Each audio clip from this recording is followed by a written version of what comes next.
Hello, everybody, and welcome to our 10 a.m. session. We have a dynamic, fantastic presenter here with us, Sandra Paul, and she is based out of New Jersey. So, welcome, Sandra. Great to see you. Hi, how are you? Is everybody doing?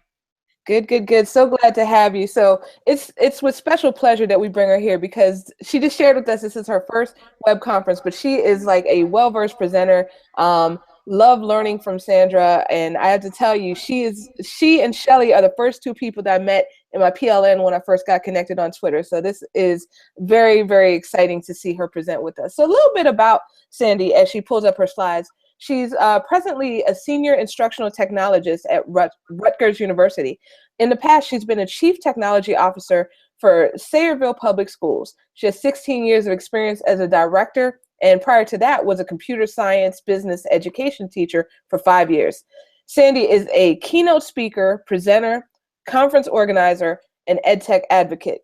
And she has also received several awards for the work that she's done in education technology over the years. You can connect with her at spaul6414 on Twitter, as well as on her site at sspaul.blogspot.com. So definitely, we are so super excited to have her joining us. She's going to be talking about computer science and coding, such a fantastic topic.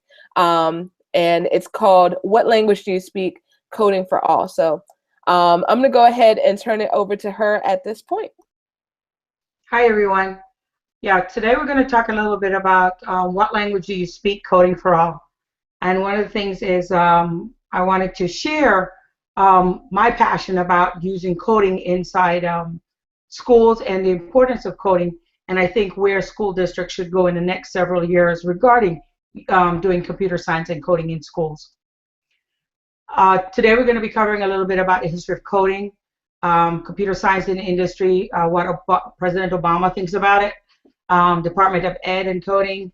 And going through this, I don't have to read everything, but it's going to be interesting because one of the things is there's an advocacy taking place right now as making coding as part of the regular curriculum for schools, including for making it for high school graduation. Why me? All right, just a little bit of background. When I first learned about coding, and I was using a Tandy 8088. I think I just aged myself, gave you my age. But I was using COBOL, Fortran, Assembler, different machine languages. Little did I know that this was really going to take off. And then when I got to live in the U.S. Virgin Islands, when I first started teaching, I landed up teaching how to use Pascal, C++, that type of thing.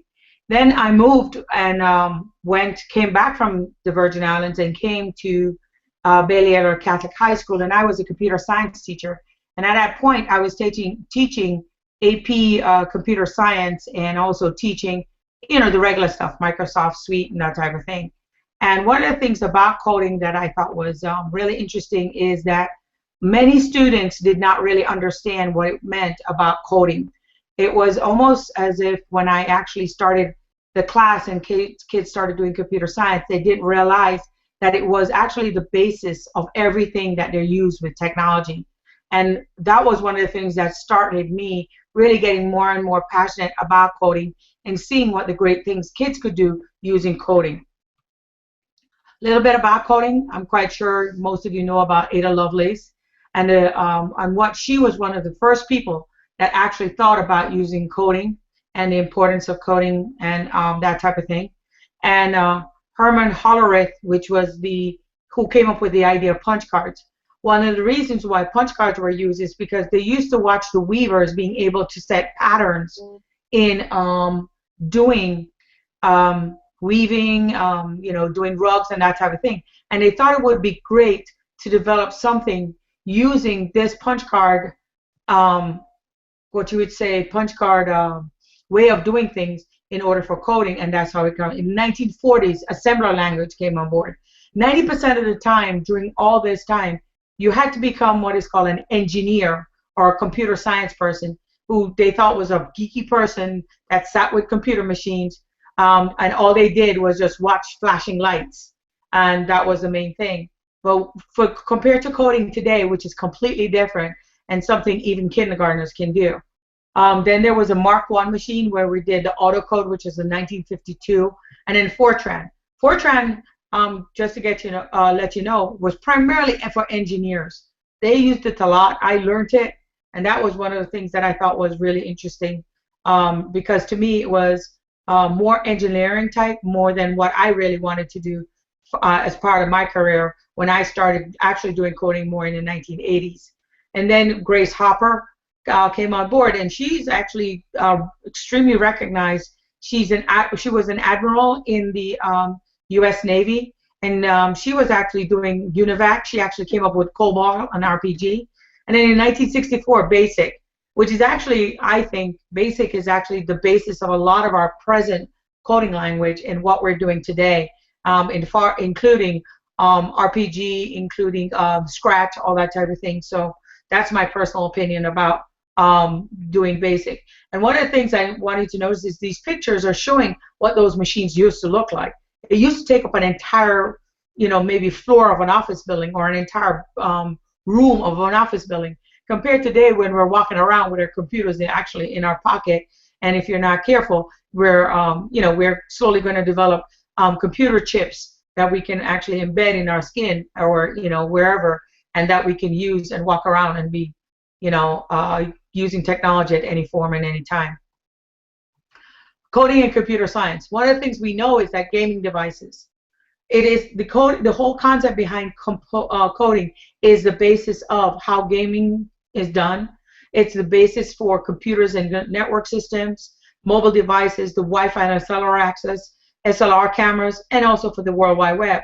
And everybody does not have to have coding now. You don't need to know HTML coding in order to look at a website. Now it's just embedded in everything. So because of that, it's not necessary to really understand coding.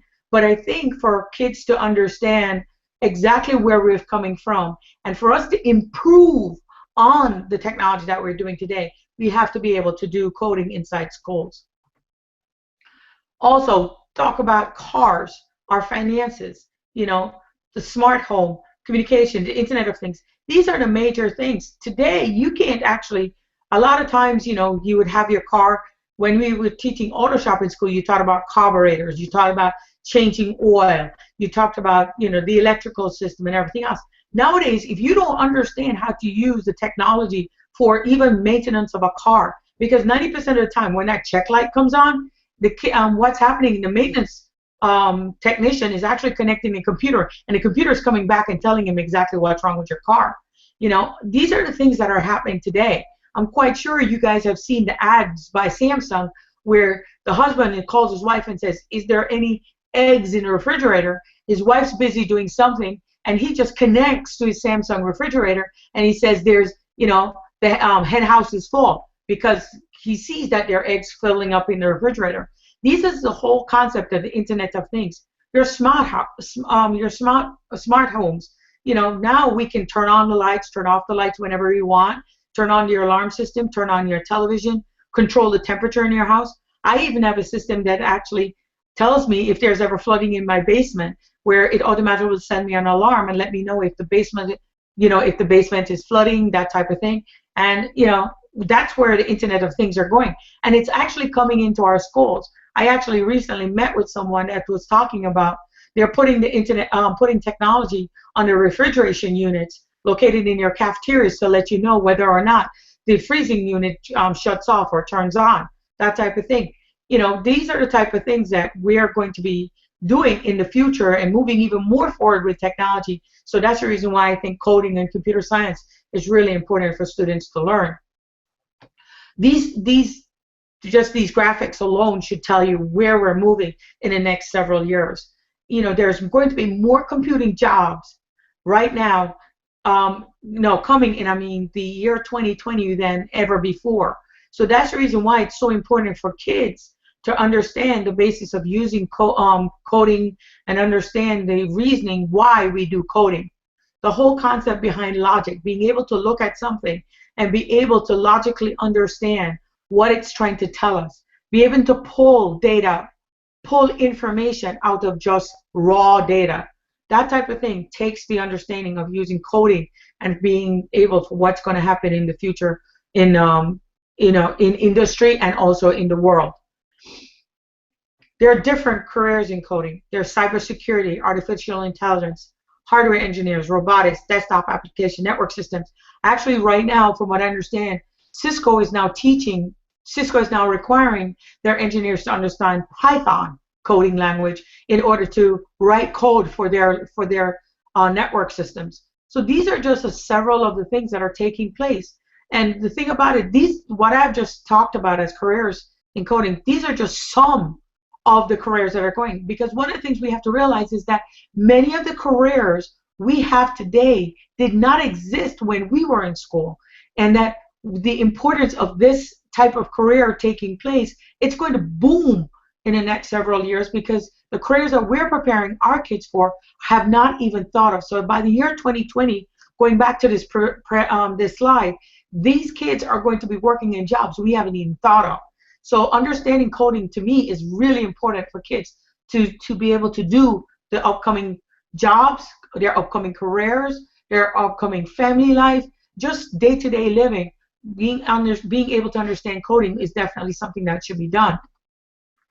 There's going to be more careers in telecommunication, network architecture, database administrator, information systems.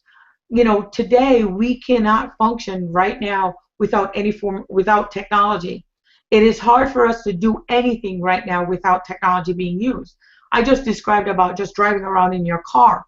But you think about it, any small city or any small town, they have to use some form of technology to control the traffic lights, to control their sewer systems, to control the electricity that's going through the wires, lighting up your town, that type of thing. So these are the main things that are taking place, even in the smallest communities nowadays. And this is where we're going. I mean, even the banking system. I know that in a nation in Africa, they're primarily using cell phones to do all their banking transactions.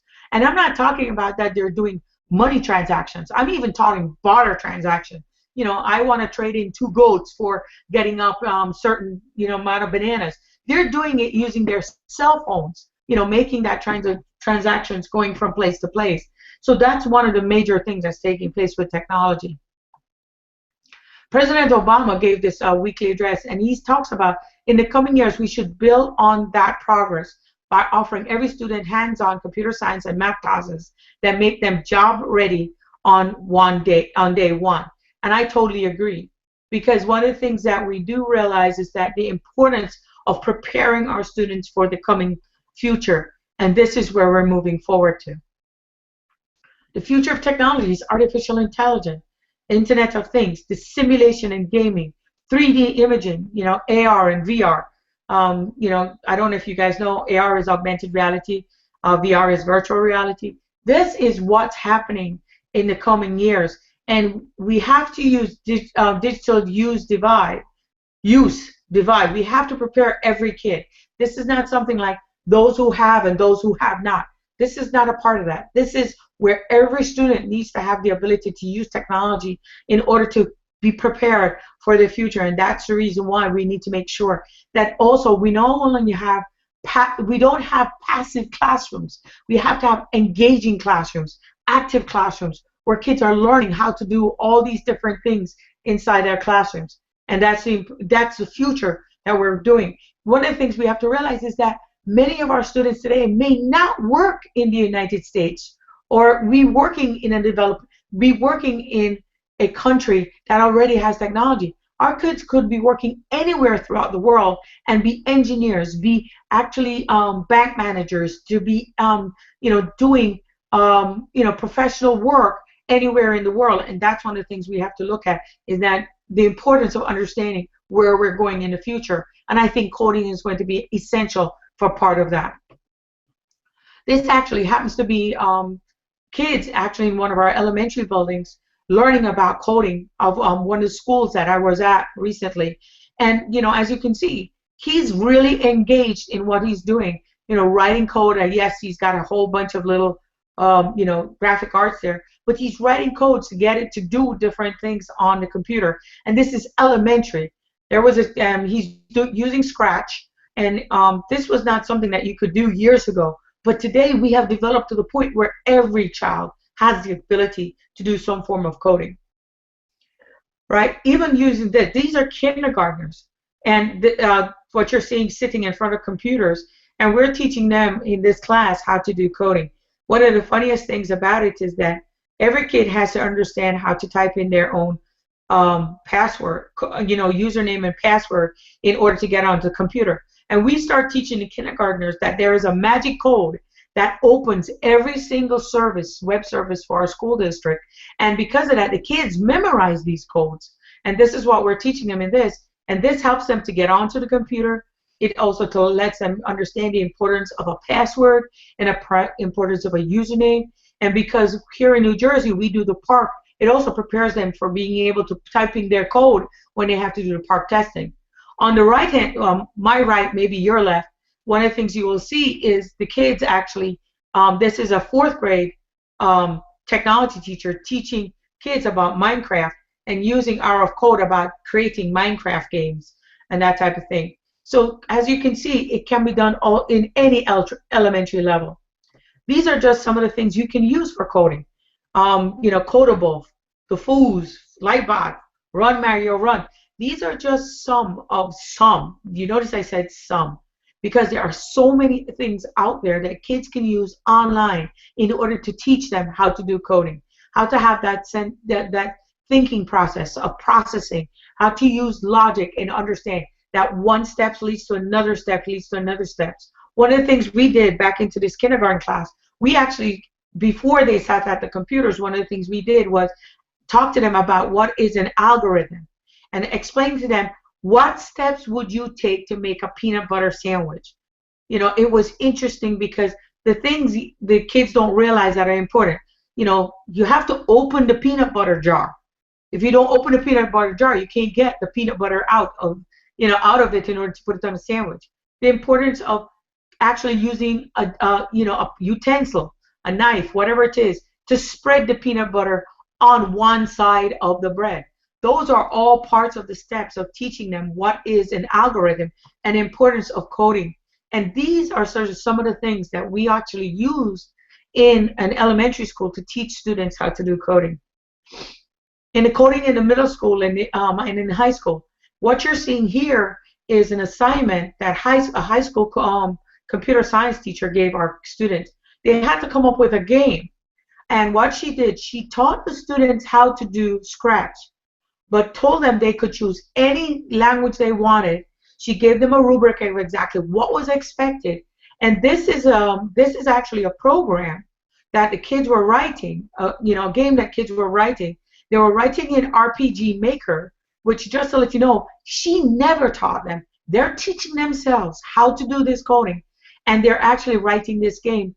And what's going to happen? They're actually going to submit it for a competition, and we're going to see exactly how well they do after they've submitted this program. This actually is something that I wanted to bring up. Was over on the left-hand side is the school board president presenting to 2 young ladies and recognizing them for the work that they have done, because they were both honored by NC WIT, which is the National Women Center for Information Technology. These young ladies had submitted to them for a grant to bring coding for our middle school students at the school district, and they were being recognized for what they had done. The young lady in the white dress is now attending NJIT and is doing computer science.